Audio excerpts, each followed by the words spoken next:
Good morning, everybody. Today we're on Daf Vav 6a, and we pick up about a dozen lines from the top. Ibailu. Good morning. Morning, Charles. Ibailu.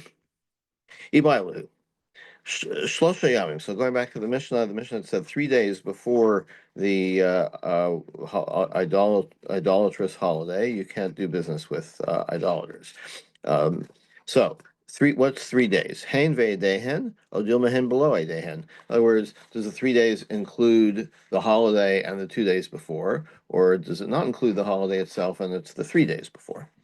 Tashma. Let's see if we can figure this out. Rabbi Shmuel Omer, Shlosha lifneim v'shlosha achrayim aser. 3 days before the holiday and 3 days after it are both aser.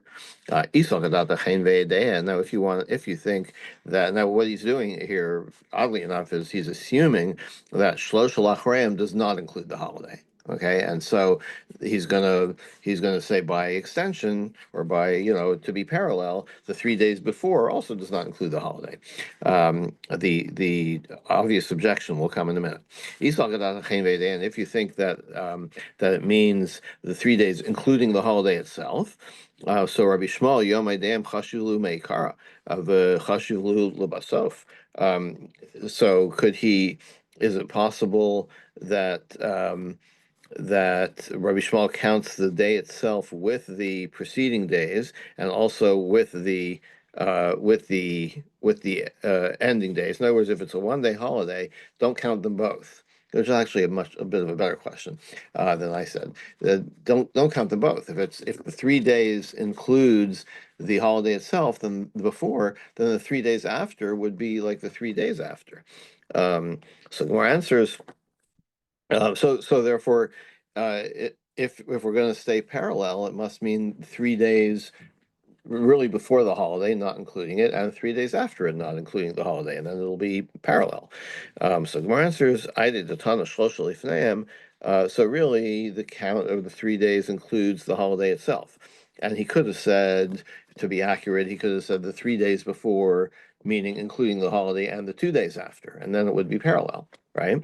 But since he's using the language, and remember, the Mishnah is all orally transmitted, and so it's helpful to have memory aids, right? So to have a parallel statement, you would say the 3 before and the 3 after. He means the 2 before plus the day itself, and the 2 after. Tashma, another proof. Yom of Tachlifa Bar Avdima Shmuel, Yom Rishon L'Divrei Rabbi Shmuel Liolam Aser. The Sunday, which is considered it's called Sunday because because it's named after the sun, right? So apparently there was the Gemara understands that every Sunday is one of these holidays that you can't do business with them.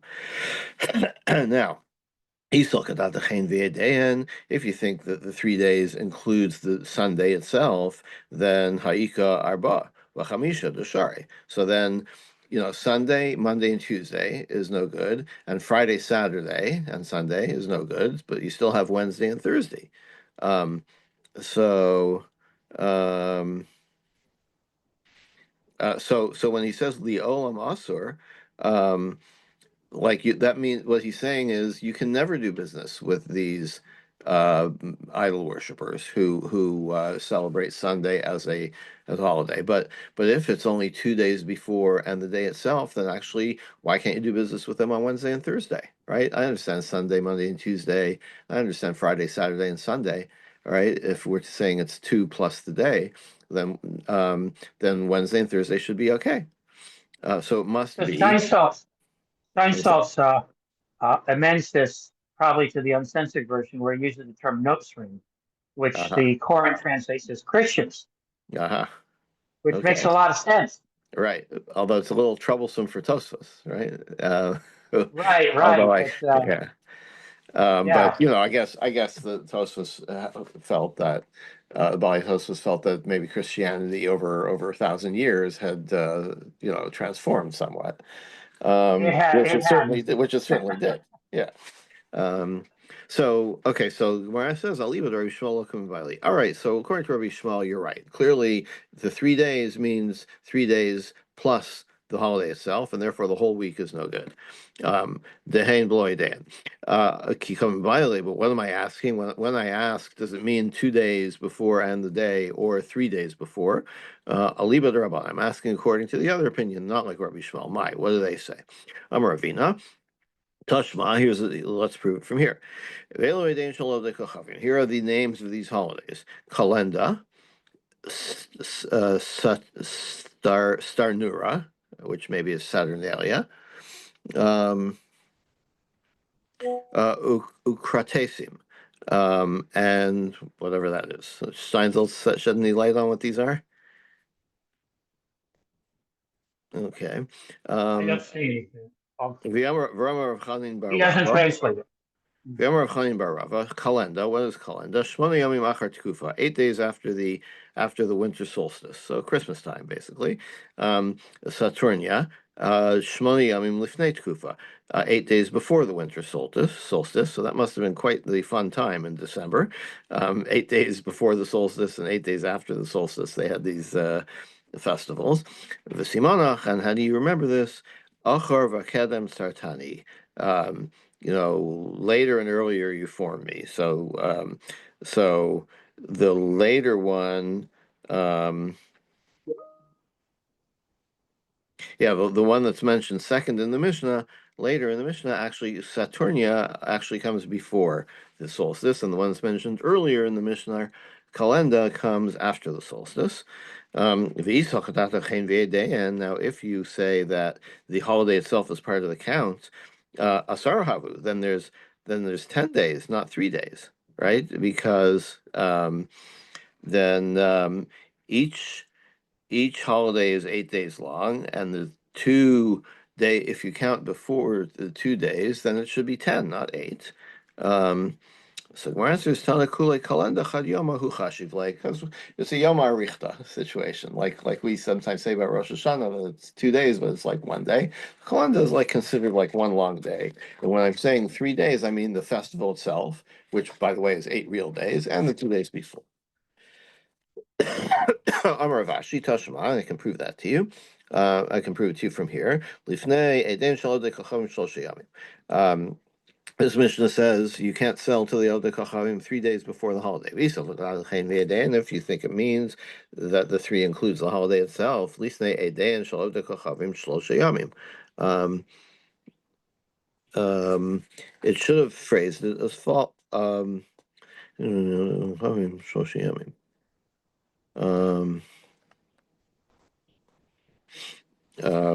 it the word lifnei? Just a second. Oh, why does he use the word lifnei? Right? When you could just say when it's a festival, when for the a festival idolatry, you're out of business with them for 3 days. By saying 3 days before, that implies um, that implies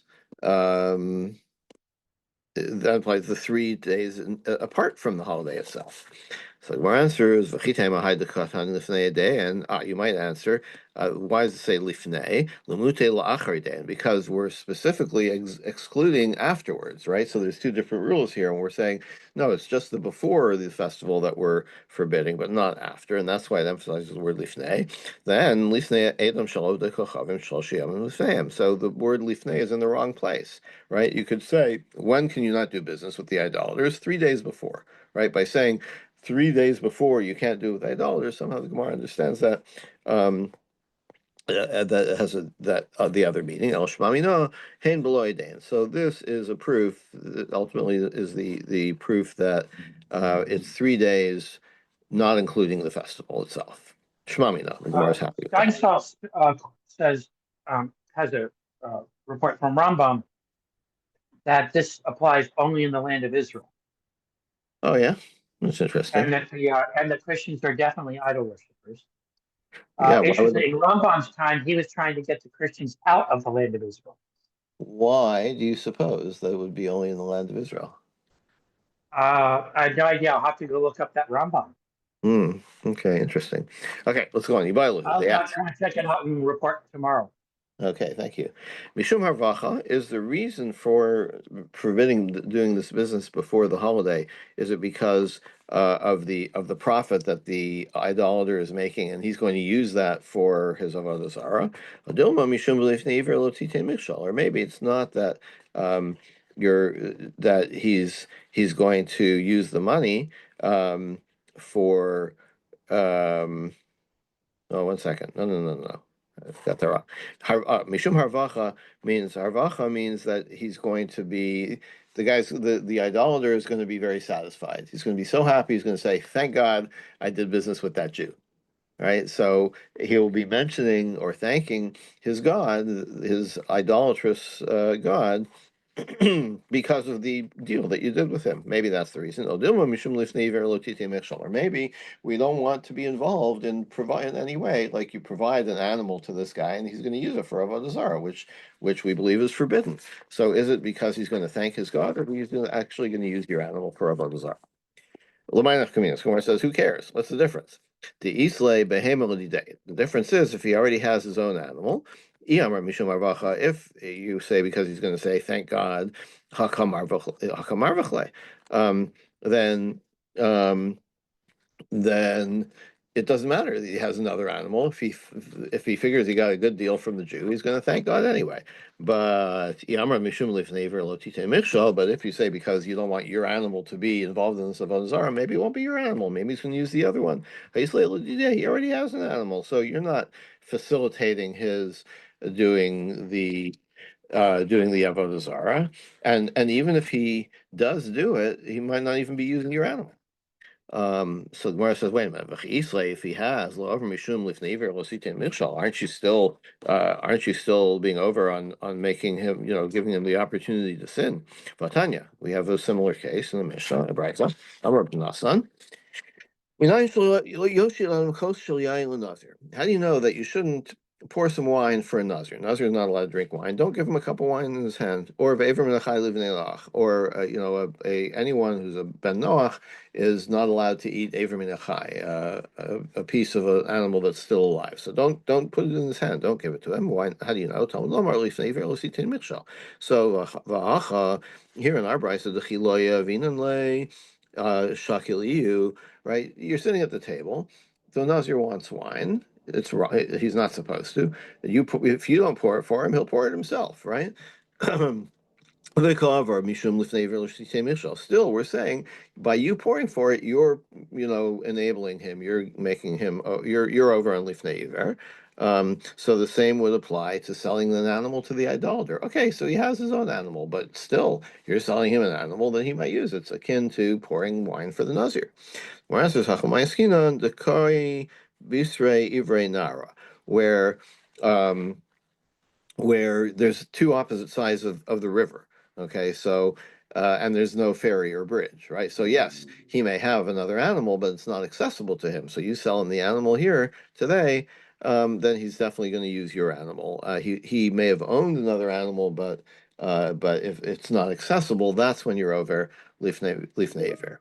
They can, and we can also see this from the language of the Mishnah. Dekatane lo yoshi. You should not pass him the wine. V'lo katane lo yitain. You shouldn't. You shouldn't give it to him, right? So yoshi. Sorry. The No, it's the brisa where you're passing the wine. It's like I don't know. You're passing it across the river. Um, the Yoshid is like you send it, like maybe you're tossing it over the river or something, or stretching it out with a tool or something. So whatever the situation, the Nazir is the one that couldn't have reached it, and that's why you're over lifnei iver. But in the case, I'm sorry, I misstated before. In the case of the animal, the guy has an animal. He's got another animal. So you giving him the a second animal might not be lifnei iver. Shmamina. So that's the Gemara is happy with that. Um, Now, Yibailahu, next question. Nasa v'nasan mai. Um, what if you actually did business with the idolater um, before the holiday? Like, can you use you made a profit? Can you use that profit, or is it forbidden? Rabbi Yochanan Amar Nasav and Nasan Aser. That no, once you've done it, you're not allowed to use the profit. Reish Lakish Amar Nasav and Natan Mutar. Reish Lakish says no. If you did it, then you shouldn't have done it, but you can still use the profit. Aser Rabbi Yochanan Reish Lakish. So Rabbi Yochanan asks, Eden Shalom de Kochavim Nasav and Nasan Asurin. My love lifnei Eden.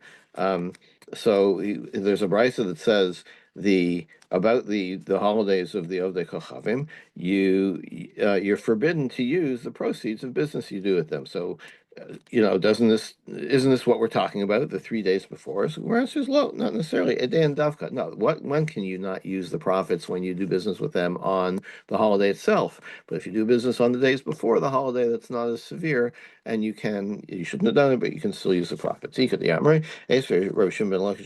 Some say it backwards. Rav Shimon ben Lakish asked Rav Yochanan, "Eden shalov de kochavim nasan and nasan asur." From our Mishnah, it's the if you do business on the holiday, if you do business then nasan and nasan asur, then you can't use the money. So eden in lifnei eden lo. Doesn't this imply what we just said? In the other version, doesn't this imply that? Um, it's only doing business on the holiday, but before the holiday, it's not so severe, and you can use the profits. So the answer is no, it doesn't mean it. It means the whole rule of the 3 days before. That's you still can't use the money. Tani Kavas Reish Lakish. We have a support for Reish Lakish. Kishamru Asar L'Seis V'L'Seis Yimoyim. Brisa says when the rabbi said you can't do business with them, Lo Asru El B'Davar Miskayim. That's only something that will still be around on the holiday itself. But something that will no longer be around when the holiday um, comes. So, like something that is perishable and it's gonna, in other words, when we say you can't sell them something before the holiday, that's only something that will still be fresh on the holiday. If it's going to go bad before then they're not going to use it on the holiday, so it's fine. And even if something that is non-perishable, still, if you did it, you shouldn't have done it, but you're allowed to use the profit. So this is a proof for Reish Lakish. Tanya was bidvei Rabbi Yoshaya.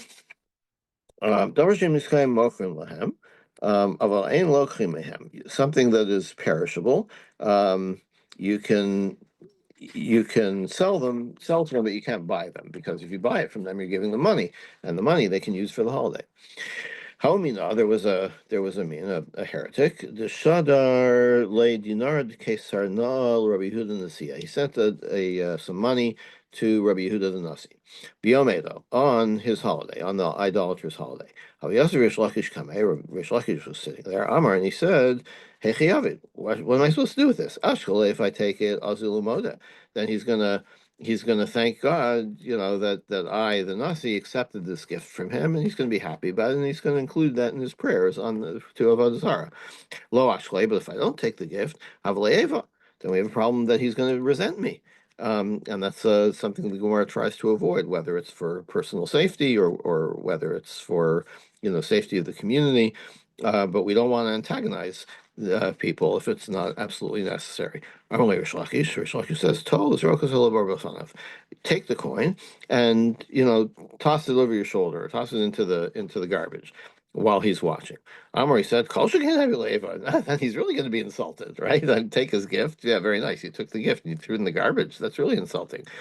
Rish Lakish says, "No, I didn't mean like right in front of him. I mean like dispose of it discreetly. So in other words, take it from him, and maybe like put it in a drawer, so he won't be so sure. Like he's not going to be insulted, but he won't be so. The way I understand this, it's like he won't be so thrilled. He'll see that you're not like so thrilled with the gift that he's gonna thank his God that he was able to curry favor with you, but he's not necessarily going to be insulted because it's not like because you put it aside in a discreet way.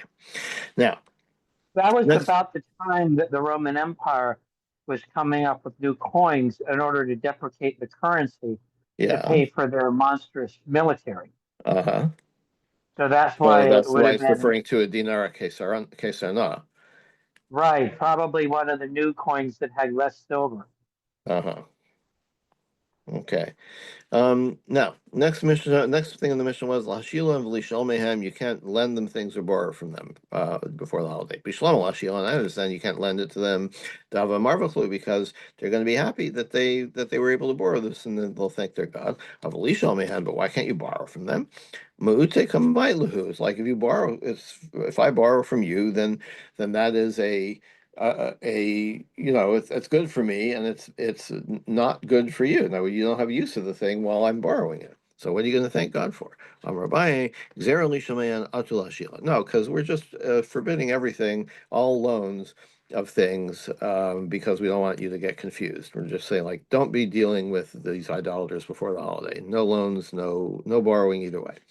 Rav Amar Kula Mishum Dazul Modelu. Now, the reason is not because he might um, it's because he might go and thank his God. Um, so, no, he's saying for in both cases, borrowing and lending, the guy might thank his God. He says, "Look how great I am! Even the Jews want to borrow from me," and he'll thank his God for that. So that's why borrowing and lending are both forbidden. The lulvos, man. The Mishnah said you can't lend them money or borrow money from them. Bishlam lalvosam. So same question. I understand you can't lend to them because they'll be happy about that. Mishum kam marvaklu, and they'll thank God. Lulvos mehalamai. Why can't you borrow from them? Rabbi Zera lulvos man atu lalvosam. Again, we just want to say no loans. Period. Rabba Amar kula mishum dazul. Who Rabba says no. It's the same thing he said before. It's like the guy will feel good that the Jew had to borrow from him, and he'll thank his God for that. Next, in the Mishnah, Lefarim v'lifrome, and you can't pay back or collect payment for a debt. Bishlam leparan, I understand you can't pay them back. Mishum kamarlahu, they'll be happy. Lefrome, and what about collecting? Like mutek mailahu, like he's not so going to be so happy that you collected his debt. Rabbi Xera lefrome and atu lefaran. Again, Rabbi says it's Xera, like don't do any loan repayments. Period. That way, people won't get confused. Rav Amar, but Rav says kul mishum dazil modahu. No, he's going to be happy that he's like when you pay a debt, like it might hurt to take the money out of your pocket, but ultimately you feel good that the debt is not on your mind, on your shoulders anymore. Usriche, And and you yet need all. we became money lenders during the Middle Ages. Yeah, that's right. Um, Utsriche, and you need all these four cases, right? The money, the money, borrowing objects. Um, what were the two before that? Um, um,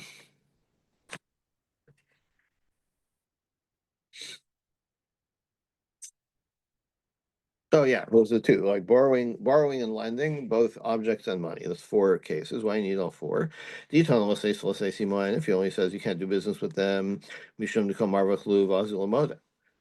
Um no, sorry, the four are doing business with them.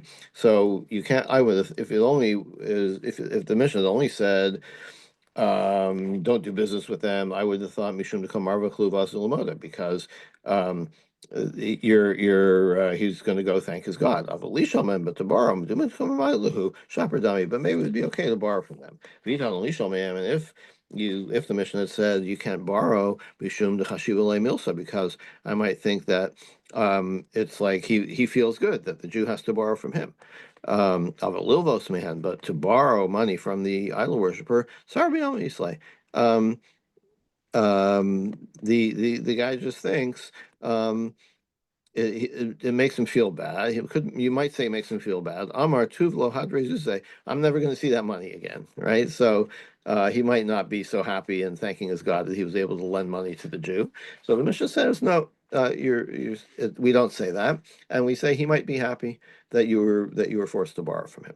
Vitan Lulos Mehanan, if the Mishnah only said you can't borrow from them money, Mishum Dekamar Balkarche Miprana. Uh, um, the idol worshiper will say, I'm not worried about losing the money. I'll go and I'm going to collect from him, even if I have to beat him up. Vahashtam Yazil Meanwhile, he's going to say, "Yeah, I'm happy. I have a loan, to the Jew. I'm not worried about getting it back. So thanks God, thank God." The tulo hadrizus, Tavoli parmehan, but to collecting a debt from the idol worshiper, the tulo hadrizus, the idol worshiper is never going to get that money back, right? Because he had to pay it back to the Jew. I would say maybe that's only bad for him. So therefore, the Mishnah tells you, no, he might even consider that good for them. Sricha, and this is all included. Rabbi Yehuda Amar Nifrayim Mehan. So Rabbi Yehuda said, not like the Mishnah. It was another opinion in the Mishnah. You can collect payment from them because they'll be unhappy. But the rabbi, but Tanakama would say, even though right now he's unhappy, later he's going to be happy that he paid up, and then he'll thank his God then. So why doesn't Rabbi Yehuda agree with that? That eventually he's going to be happy. Vatanya, and I'll prove it to you that he holds that. Rabbi Yehuda Omer, Isha lo tasud b'moed. A woman shouldn't put this whatever kind of beauty substance on her skin because while it's on, it's like it looks gross. But if it's the kind of thing that you could take off on Chol Hamoed, shetofalto b'moed, then you can put it on Chol Hamoed. Alpha pisha mitzera achshav, smecha ilach harzman. So even though while she's applying the thing to her face, it looks gross, but when she takes it off, she's going to look better, right? So this is the same idea we have here, that right now you're unhappy, later you'll be happy. And here, in the case of the beauty treatment, Rabbi Yehuda does concern himself with say that ultimately she'll be happy. Why doesn't he say the same thing about the Zarah who borrows, who pays back? Amar Rabbi Menachem bar Yitzchak, don't bring Chol Moed into this.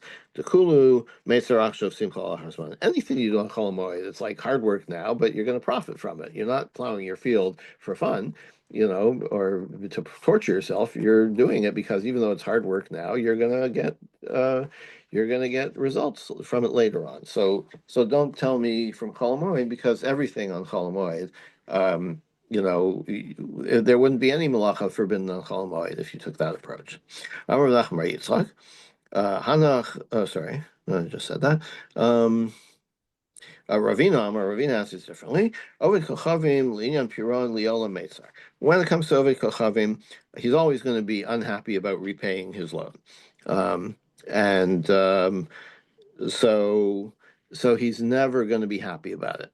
Okay, I'm not sure why, what the theory there is, why Ovid Kochavim are different than us, but that's what Ravina states. And Masnisin the look Rabbi Shua ben Karcha, and this disagrees with Rabbi Shua ben Karcha. Tanya Rabbi Shua ben Karcha Omer, Milva b'shtari nifrei mehen.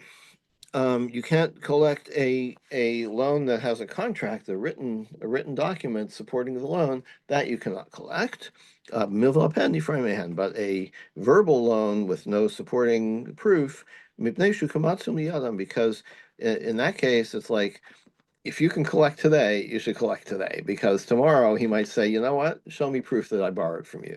And you'll be out of luck, which is not the case with a documented loan. You have the proof, right? But an undocumented loan, if you can collect today, even though it's Erev Christmas, you should go ahead and do so, because otherwise you probably lose out, or you could lose out. Yosef Rabbi Yosef Acharid Rabbi Abba, Yosef Kami Rabbi Abba Kami Rabbi Huna. So Rabbi Yosef, Rabbi Abba, and Rabbi Huna were learning together. Yosef Kama, Rabbi Huna said, Hilchos Rabbi Shua ben Karcha. He likes Rabbi Shua ben Karcha's view. The Hilchos Rabbi Yehuda, and he likes Rabbi Yehuda's view in the Mishnah. Hilchos Rabbi Yeshua, Hadi Amara. That's what we said.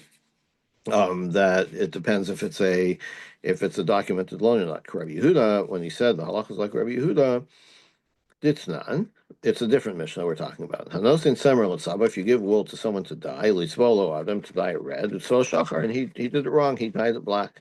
Or Shachar Tzol Adam, or the reverse. Rabbi Meir Omer Nosin Lo Demain Samro. You have to pay the wool, like you ruined my wool. I didn't want red wool. I didn't want red wool. You made it red wool. You have to pay me the value of the wool. Rabbi Yehuda Omer, im hashavach yaser al yitzia. If the like, maybe you wanted red wool and he made it black wool, but black wool is still more valuable than undyed wool. Then no los hayitzia. So then you just pay the expenses of the dyeing. But if the expenses are more than the improvement, no sin los hashavach. So in other words, the smaller of what he owes you is the smaller of the improvement in value of the wool or the expenses that he had for the dye. Adrini or Rabbi Yosef liape. So Rabbi Yosef wasn't happy about this. He like turned his face, angrily away from Rav Huna. Why? Um, we're getting a little ahead of ourselves here. We still got some time. Bishlam halacha Rabbi Yeshua ben Karcha Itzrich. So I understand you tell me the halachas like Rabbi Yeshua regarding the loans on before the holidays. I might have thought like, okay, Rabbi Yeshua ben Karcha is a minority opinion, so that's why you have to tell me that nonetheless we rule like him. But so that's what you're telling me in this case. For whatever reason, we're going with Rabbi Yeshua. Why are you telling me the halachas like Rabbi Yehuda? Pshita, everybody knows this. Because we have a rule that if there's a machlokas and then it's decided by a stam mishnah, we go like the stam mishnah. So what's the chiddush? Why if you have to tell me that the halachas like Rabbi Yehuda, then you're denigrating that rule, right? Like I would have known that anyway. Why are you even telling me these? So, and how do I know that it's an argument, a machlokas followed by a stam mishnah? Machlokas b'vav kava stam b'vav metzia, because of the order in which they appears, right? The machlokas when Rabbi Yehuda Chachamim is in bava kama, and the stam mishnah is in bav metzia. What's that mishnah? Kol mishana yolo tachna. If you, the worker, deviate from your orders, from the what the customer wanted, then you are at a disadvantage when it comes to payments. And if you renege on the deal, you also have the disadvantage. So even without Rav Huna, we would have known that the halacha is like this Stam Mishnah, which is like Rabbi Yehuda for Rav Huna. So what did Rav Huna? What was his? Why did he do so? Mishum Dain Seder Mishnah, because he holds Baba Kama, Baba Messiah. You don't know which came first, right? Chronologically, in terms of when these Mishnayos were written, it's all mixed up, and you can't say that just because a Mishnah is in Bava Metzia, it was said after the one in Bava Kama. It's not the case. Tikal Meimar, because you could say Stam Tana Bereisha V'Echukach Machlokas. So the Gemara says, if that's so. You could say that in any case, right? You would never have a case of first the machlokas and then the stam if there's nothing's in order. Rav Huna, Kilo Amrinan, Ein Seder. When do we say there's no order? B'chad Masechta. That's in one Masechta. B'trei Masechta Amrinan. And Bava Kama and Bava Metzia, if they're considered two different volumes, two tractates, and then Bava Metzia definitely comes after Bava Kama. Rabbi Yosef, Kulan Zikin Chalamas Achtahi. This is the source of understanding that Bava Kama, Bava Metzia, and Bava Basra, it's split up that way for whatever reason, but it's not like it's a different Masechta, the way that that Sanhedrin and I don't know. Nida would be Makos would I'm not Mako sure is part of Makos it. might be Yeah, an exception as well. yeah. Okay, but I say, or you could say Mishum Dekatani like Abi Hilsa Psikta, because Rabbi Yosef didn't have to say that because this is one of the things that were well known as a decided issue. That's because this is something that everybody knows. In other words, it's that's why he was angry that Rav Huna had to say so, because like everybody knows this. You learn this in first grade. Okay, we got a little ahead of ourselves, but I'm sure David won't mind. Have a good day, everybody. Charles. Yasha Khan. Bye. Stay cool. Thanks.